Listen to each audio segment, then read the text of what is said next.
আসসালামু আলাইকুম। গাজীপুর মেট্রোপলিটন কলেজের একাদশ শ্রেণীর অনলাইন ক্লাসে স্বাগত জানাচ্ছি। আমি বেলায়েত হোসেন। আমাদের আজকের পাঠ বিভীষণের প্রতি মেঘনাদ কবিতাংশ। বিভীষণের প্রতি মেঘনাদ কবিতাংশের উপর আজ আমার তৃতীয় ক্লাস। কবিতাংশটির দ্বিতীয় ক্লাসের সার কথা হলো, লক্ষণ নিরস্ত্র মেঘনাদকে হত্যা করার জন্য বিভীষণের সহযোগিতা নিয়েই লঙ্কাপুরীর নিকুম্বিলা যজ্ঞাগারে প্রবেশ করেছে।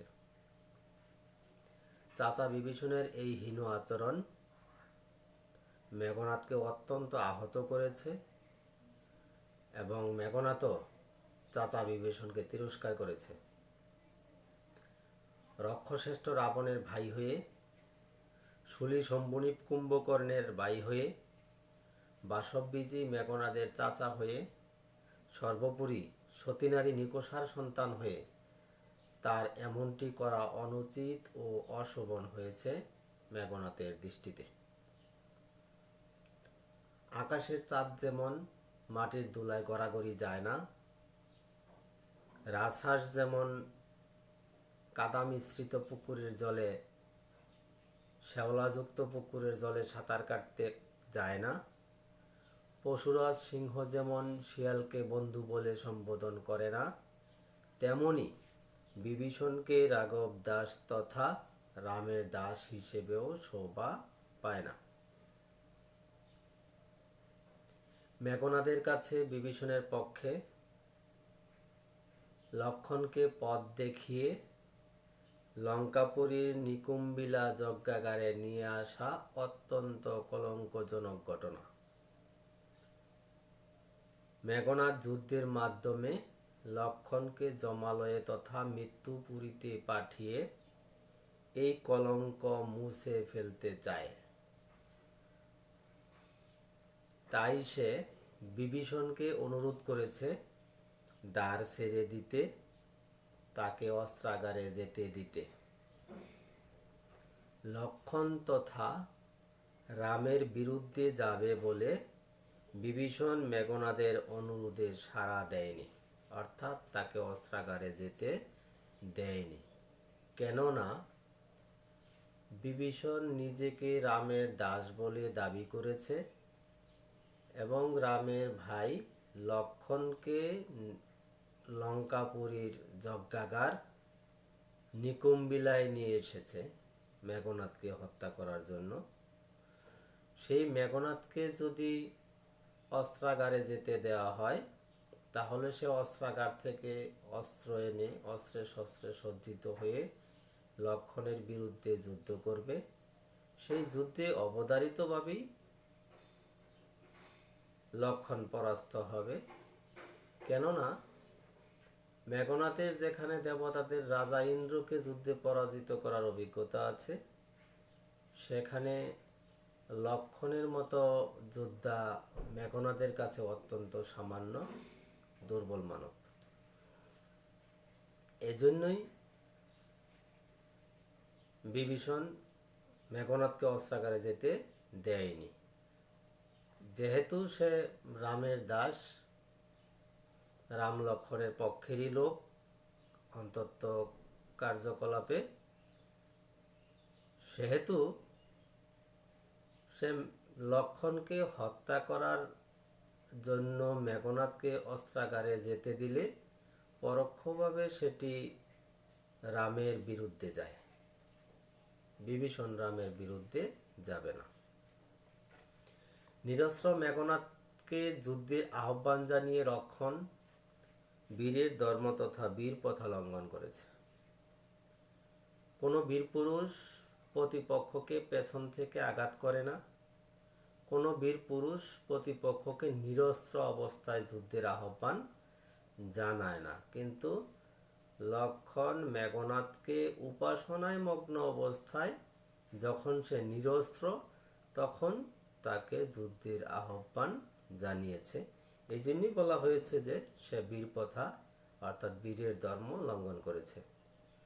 মায়াদেবী ও বিভীষণের সহযোগিতায় লক্ষণ লঙ্কাপুরীতে প্রবেশ করেছে চোরের মতো, বীরের মতো নয়। মেঘনাদের কাছে জন্মভূমি লঙ্কাপুরী, স্বর্গের উদ্যান ও ফুটন্ত পদ্ম ফুলের সমান। সেখানে লক্ষণের অনুপ্রবেশ যথাক্রমে দুরাচার, দৈত্য ও কীটের মতো।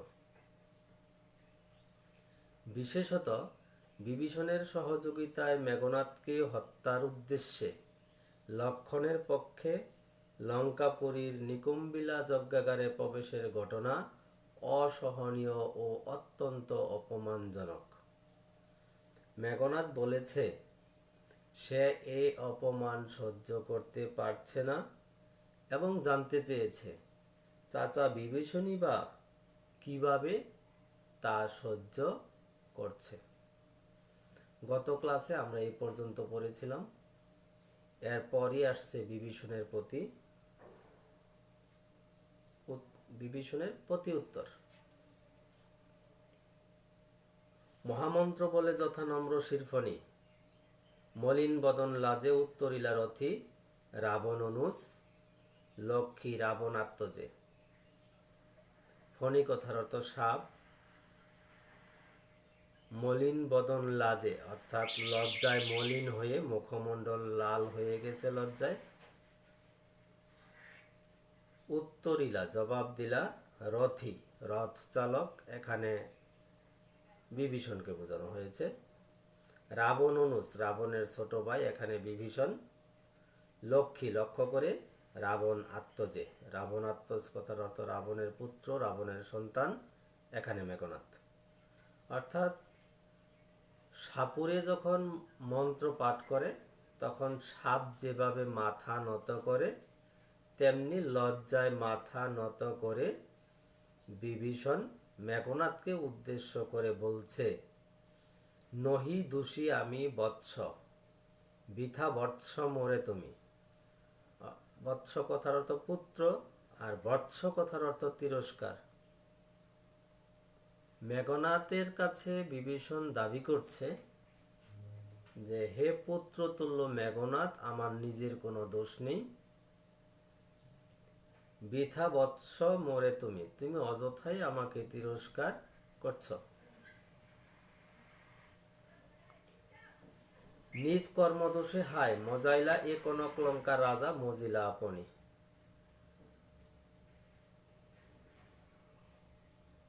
বিভীষণ লঙ্কাপুরীকে স্বর্ণলঙ্কা বলেছেন। কনক কথার অর্থ স্বর্ণ, কনক লঙ্কা স্বর্ণলঙ্কা, অর্থাৎ অর্থ সম্পদের প্রাচুর্যের ইঙ্গিত করা হয়েছে এখানে এবং সৌন্দর্যের ইঙ্গিত করা হয়েছে কনক লঙ্কা কথাটির দ্বারা। বিভীষণ বলছে যে নিজ কর্মদোষে হায় মজাইলা এ কনক লঙ্কা রাজা মজিলা আপনি। এখানে রাবণের যে কর্মদোষের কথা বলা হয়েছে সেটি হলো সে সীতাকে অপহরণ করেছে। তার পেছনেও কারণ ছিল, বিনা কারণে সে অপহরণ করেনি। বিশেষ করে মাইকেল মধুসূদন দত্ত রাবণ ও মেঘনাদকে আধুনিক দৃষ্টিভঙ্গিতে আধুনিক মানুষ হিসাবে উপস্থাপন করেছেন। এখানে রক্ত মাংসের মানুষ হিসেবে তিনি উপস্থাপন করেছেন দেশপ্রেমিক হিসেবে।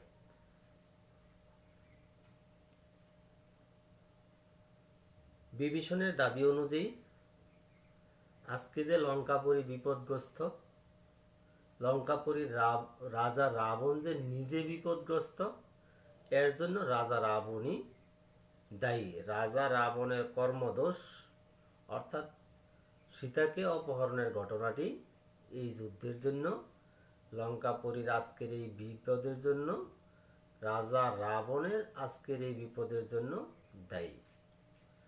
বিরত সতত পাপে দেবকুল, দেবতারা সবসময় পাপ থেকে বিরত দূরে থাকে, অর্থাৎ দেবতারা পাপ করে না, করতে পারে না। এখানে দেবকুল বলতে রাম লক্ষণের প্রতি ইঙ্গিত করা হয়েছে, অর্থাৎ এই যুদ্ধে রাম লক্ষণের কোনো দোষ নেই দাবি বিভীষণের। এবে পাপপূর্ণ লঙ্কাপুরী, কিন্তু এই মুহূর্তে লঙ্কাপুরী পাপে পরিপূর্ণ। কার পাপে? রাবণের পাপে বিভীষণের দৃষ্টিতে।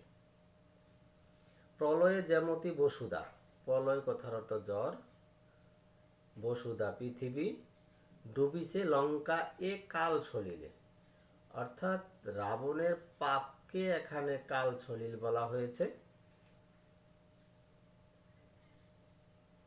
প্রলয়ে যেমতি বসুধা ডুবিছে লঙ্কা এ কাল চললে, জ্বরে যেরকম পৃথিবী ডুবে যায় তেমনি রাবণের পাপে ডুবে যাচ্ছে লঙ্কাপুরী। রাঘবের পদাশ্রয়ে রক্ষার্থে আশ্রয়িতেই আমি, যেহেতু রাবণের পাপে লঙ্কাপুরী ডুবে যাচ্ছে, এই জন্যই আমি রাঘবের অর্থাৎ রামের পায়ে আশ্রয় গ্রহণ করেছি। পরদোষে কে চাহে মজিতে, অর্থাৎ অন্যের দোষে কেউ নিজে বিপদে পড়তে চায় না, বিভীষণও চায় না। রুশিলা বাসব ত্রাস, বাসব কথার অর্থ ইন্দ্র, বাসব ত্রাস ইন্দ্রের ভয়ের কারণ, ত্রাস ভয়ের কারণ, এখানে বাসব ত্রাস হচ্ছে মেঘনাদ। গম্ভীরে যেমতি নিশীতে অম্বরে, মন্দ্রে ঝিমুতেন্দ্র কুপি, রাতের নিস্তব্ধ আকাশে মেঘ যেভাবে গর্জে ওঠে, মেঘনাদও বিভীষণের প্রতি তেমনি গর্জে উঠে জবাব দিচ্ছে। নিশীথে রাতে, অম্বরে আকাশে, মন্দ্রে ধ্বনিত হয়, জিমুতেন্দ্র মেঘের গর্জন বা মেঘের ডাক, কুপি ক্ষোভে। রাতের গম্ভীর আকাশে মেঘ যেভাবে গর্জে ওঠে ঠিক তেমনি ভাবে কহিলা বীরেন্দ্র বলি, বীরদের ইন্দ্র, বীরের ইন্দ্র, বীরদের মধ্যে ইন্দ্র রাজা অর্থাৎ বীরশ্রেষ্ঠ। এখানে বলি কথার অর্থ বলবান, তাহলে বীরেন্দ্র বলি কথার অর্থ দাঁড়াচ্ছে বীরদের মধ্যে শ্রেষ্ঠ বলবান অর্থাৎ মেঘনাদ। ধর্মপথগামী হে রাক্ষস রাজানুস, রাক্ষস রাজ হচ্ছে রাবণ, তাহলে রাক্ষস রাজানুস কথার অর্থ হয় রাক্ষস রাজের অনুজ ছোট ভাই, এখানে বিভীষণ। বিখ্যাত জগতে তুমি, অর্থাৎ জগতে তুমি ধর্মপথগামী হিসাবে, ধার্মিক হিসাবে খ্যাত, বিখ্যাত। কোন ধর্ম মতে কহ দাসে শুনি, জ্ঞেতিত্ব ভাতৃত্ব জাতি এ সকলে দিলা জলাঞ্জলি। মেঘনাদ বিভীষণের কাছে জানতে চেয়েছে জ্ঞেতিত্ব, জ্ঞেতি কথার অর্থ আত্মীয়, ভাতৃত্ব, ভাতৃ কথার অর্থ ভাই, তার মানে জ্ঞেতিত্ব আত্মীয়তার সম্পর্ক, ভাতৃত্ব ভাইয়ের সম্পর্ক এবং জাতি এ সকলে দিলা জলাঞ্জলি, জলাঞ্জলি দেওয়া হচ্ছে বিসর্জন দেওয়া। অর্থাৎ তুমি তো ধর্মপথগামী হিসেবে জগতে বিখ্যাত, তাহলে আমাকে বলো ধর্মের কোন নিয়মে তুমি আত্মীয়তার সম্পর্ককে, ভাতৃত্ব অর্থাৎ ভাইয়ের সম্পর্ককে এবং জাতিকে বিসর্জন দিয়েছ।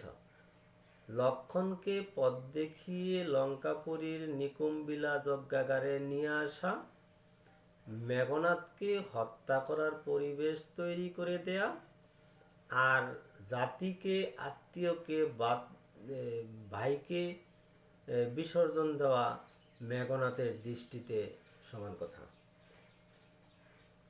শাস্ত্রে বলে গুণবান যদি পরজন, অর্থাৎ যার গুণ আছে সে যদি পর হয়, অপর হয়, গুণহীন স্বজন, যার গুণ নেই সে যদি আপনজন হয়, আপন হয়, তথাপি নির্গুণ স্বজন শ্রেয়। অর্থাৎ শাস্ত্র বলে থাকে যার গুণ আছে সে যদি পর হয় এবং যার গুণ নেই সে যদি আপনজন হয়, তবুও গুণহীন স্বজন, গুণহীন আপনজনই শ্রেষ্ঠ। অর্থাৎ গুণবান পরের থেকে গুণবান আপনজনের শ্রেষ্ঠত্ব ঘোষণা করা হয়েছে এখানে, এটি শাস্ত্র বলে থাকে। মেঘনাদ তার চাচা বিভীষণকে একথা মনে করিয়ে দিয়েছে। এটা বলার ব্যাপারটা অনেকটা এরকম যে তোমার ভাই লঙ্কাপুরীর রাজা রাবণ যদি ভুল করে থাকে, সে যদি গুণহীন হয়ে থাকে, তবু তুমি গুণবান রামের পক্ষাবলম্বন, গুণবান রাম লক্ষণের পক্ষাবলম্বন করতে পারো না, এটি শাস্ত্র কখনো বলে না।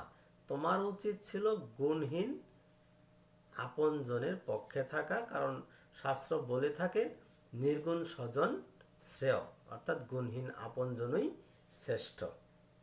পরপর সদা এ শিক্ষা হে রক্ষবর কোথায় শিখিলে। মেঘনাদ চাচা বিভীষণের কাছে জানতে চাইছে যে সবসময় যে পরের গুণগান গাও, এই পরের গুণগান গাওয়ার শিক্ষা তুমি কোথায় শিখিলে। এখানে এটা বলা হয়েছে এই কারণে যে ঘুরিয়ে ফিরিয়ে কিন্তু বিভীষণ রাম লক্ষ্মণের গুণগানই গাইছে। একবার বলছে যে বিরত সতত পাপে দেবকুল, অর্থাৎ রাম লক্ষ্মণকে দেবতা স্থানীয় হিসেবে বলা হয়েছে যে এরা পাপ করতে পারে না। আবার বলছে যে নহি দোষী আমি বৎস বৃথা বৎস মোরে তুমি, নিজ কর্ম দোষে হায় মজাইলা একনক লঙ্কা রাজা মজিলা আপনি। অর্থাৎ তুমি আমাকে অযথাই তিরস্কার করছো। আজকের লঙ্কাপুরী যে বিপদগ্রস্ত, লঙ্কাপুরী রাজা নিজে যে বিপদগ্রস্ত, এর জন্য রাজার পাপই দায়ী। অর্থাৎ কথাগুলো, শেষোক্ত কথাগুলো রাবণের বিরুদ্ধে গেছে। ঘুরে ফিরিয়ে বিভীষণ রাম লক্ষ্মণের গুণগানই গাইছে। এই জন্য মেঘনাদ জানতে চাইছে যে পরপর সদা হে শিক্ষা এর খবর কোথায় শিখিলে। সবসময় যে পরের গুণগান গাও, তুমি এই পরের গুণগান গাওয়ার শিক্ষা কোথায় পেলে, কোথায় শিখলে? কিন্তু বৃথা গঞ্জি তোমা। এতক্ষণ পরে মেঘনাদ অনেকটা উপসংহারের মতো বলছে, কিন্তু বৃথা গঞ্জি তোমা, গঞ্জনা করা হচ্ছে, তিরস্কার করা। তোমাকে আমি অযথাই কি করছি? তিরস্কার করছি। হেন সহবাসে হে পিতৃব্য বর্বরতা কেন না শিখিবে। এখানে সহবাসে কথার অর্থ সান্নিধ্যে বা সঙ্গে। এখানে বিভীষণের সঙ্গ হচ্ছে রাম লক্ষ্মণ, অর্থাৎ রাম লক্ষ্মণের সঙ্গে হে পিতৃব্য বর্বরতা কেন না শিখিবে। যে মানুষগুলোর সঙ্গে তোমার সঙ্গ, তুমি যাদের সান্নিধ্যে আছো, তুমি নিজেকে যাদের সঙ্গী বলে দাবি করো, তারা নিষ্ঠুর, তারা বর্বর।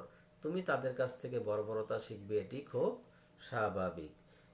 এখানে বর্বরতার কথাটা বলা হয়েছে এ কারণে যে লক্ষ্মণ যেভাবে উপাসনালয়ে প্রবেশ করে মেঘনাদকে হত্যা করতে প্রস্তুত হয়েছে, সেটি বর্বরোচিত। অর্থাৎ সেটি যুদ্ধের নিয়মের মধ্যে পড়ে না। যদিও যুদ্ধই বর্বরতা, তবুও যুদ্ধের প্রাচীন কিছু প্রথা ছিল। যেমন একটু আগে বলেছি যে কোনো বীর পুরুষ প্রতিপক্ষকে পেছন থেকে আঘাত করে না, কোনো বীর পুরুষ নিরস্ত্র কাউকে আঘাত করে না। লক্ষ্মণ কিন্তু নিরস্ত্র মেঘনাদকেই হত্যা করতে উদ্যত হয়েছে নিকুম্বিলা যজ্ঞাগারে। এই জন্যই বলা হয়েছে যে তারাই তো বর্বর, তাদের কাছ থেকে তুমি বর্বরতাই শিখিবে। গতি যার নিঃসহ নিচ্ছে দুর্মতি, যার চলাফেরা ছোট লোকের সঙ্গে, তার কাছ থেকে তুমি নীচতা এবং অর্থাৎ ছোট লোকের মানসিকতা এবং মন্দবুদ্ধি শিখবে। আবার বলছি, গতি যার নিঃসহ, এখানে গতি বলতে চলাফেরা বুঝিয়েছে। চলাফেরা যার ছোট লোকের সঙ্গে, নিঃসে দুর্মতি, সেও ছোট লোক, মন্দবুদ্ধির অধিকারী। বিভীষণের প্রতি মেঘনাদ কবিতাংশটি মাইকেল মধুসূদন দত্তের বিখ্যাত সৃষ্টিকর্ম মেঘনাদবধ মহাকাব্য থেকে নেয়া, আমরা ইতিমধ্যে বলেছি। এই জন্য এটাকে আমরা স্বতন্ত্র কোনো কবিতা বলছি না। বিভীষণের প্রতি মেঘনাদ নামে মাইকেল মধুসূদন দত্তের স্বতন্ত্র কোনো কবিতাও নেই। মেঘনাদবধ কাব্যেরই অংশবিশেষ থাকার কারণে আমরা একে কবিতাংশ বলছি। আমরা বলেছি যে নবজাগরণের একটি দিক হচ্ছে, রেনেসাঁসের একটি বড় দিক হচ্ছে মানবকেন্দ্রিকতা। মাইকেল মধুসূদন দত্ত সেই মানবকেন্দ্রিকতাকে এখানে প্রাধান্য দিয়েছেন। পুরাণের রাক্ষস রাবণকে তিনি এখানে মানুষের মর্যাদা দিয়েছেন। শুধু মানুষের মর্যাদা দিয়ে তিনি ক্ষান্ত হননি, তিনি তাকে দেশপ্রেমিক হিসেবে উপস্থাপন করেছেন। দেশপ্রেমিক রাবণ ইতিমধ্যে তার ভাই কুম্ভকর্ণ, বড় ছেলে বীরবাহুকে বিসর্জন দিয়েছেন যুদ্ধে। মেঘনাদকে পরবর্তী দিনের যুদ্ধের সেনাপতির দায়িত্বে অভিষিক্ত করেছেন। সেনাপতির দায়িত্বে অভিষিক্ত হয়ে মেঘনাদ ইষ্ট দেবতা অগ্নিদেবতার আনুকূল্য লাভের উদ্দেশ্যে লঙ্কাপুরীর নিকুম্বিলা যজ্ঞাগারে উপাসনায় মগ্ন ছিলেন। উপাসনায় মগ্ন অবস্থায় লঙ্কাপুরীর নিকুম্বিলা যজ্ঞাগারে প্রবেশ করে লক্ষ্মণ। বলা হয়ে থাকে যে এই প্রবেশের ক্ষেত্রে মায়াদেবীর সহযোগিতা ছিল, বিভীষণের সহযোগিতা ছিল। মেঘনাদ যখন দ্বারের দিকে অর্থাৎ দুয়ারের দিকে, দরজার দিকে তাকায়, প্রবেশপথের দিকে তাকায়, সেখানে বিভীষণকে দেখতে পেয়ে সেও বুঝতে পারে যে বিভীষণের সহযোগিতা নিয়ে লঙ্কাপুরীর নিকুম্বিলা যজ্ঞাগারে প্রবেশ করেছে লক্ষণ। এই ঘটনায় সে অত্যন্ত আহত হয়েছে এবং চাচা বিভীষণকে তিরস্কার করেছে। চাচা বিভীষণও জবাব দিয়েছে যে লঙ্কাপুরীর আজকের এই বিপদের জন্য আমি দায়ী নই, এর জন্য রাজা রাবণই দায়ী। অর্থাৎ রাজা রাবণ যে সীতাকে অপহরণ করে বন্দি করে রেখেছে, এই জন্যই যুদ্ধ, সেই যুদ্ধের কারণেই লঙ্কাপুরী বিপদগ্রস্ত, রাজা রাবণ নিজেও বিপদগ্রস্ত। তবে মেঘনাথের, আমাদের এই কবিতাংশের বক্তব্যের আলোকে মেঘনাথের বক্তব্য, গুণবান যদি পর হয় আর গুণহীন যদি স্বজন হয়, আপনজন যদি গুণহীন হয়, তাহলে গুণহীন স্বজনই শ্রেষ্ঠ। একেবারে একেবারে তিনি এই কবিতাংশের আমাদের জন্য যেটুকু পাঠ্য, এখানে তিনি অনেকটা উপসংহারের মতো ইতি টেনেছেন এভাবে যে আমি তোমাকে অযথাই তিরস্কার করছি, অযথাই আমি গঞ্জনা করছি, কেননা তোমার চলাফেরা মন্দলোকের সঙ্গে, তোমার চলাফেরা বর্বরের সঙ্গে, তোমার চলাফেরা ছোট লোকের সঙ্গে, ছোট লোকের কাছ থেকে, বর্বরের কাছ থেকে তুমি বর্বরতাই শিখবে, নীচতাই শিখবে। ধন্যবাদ সকলকে। আসসালামু আলাইকুম।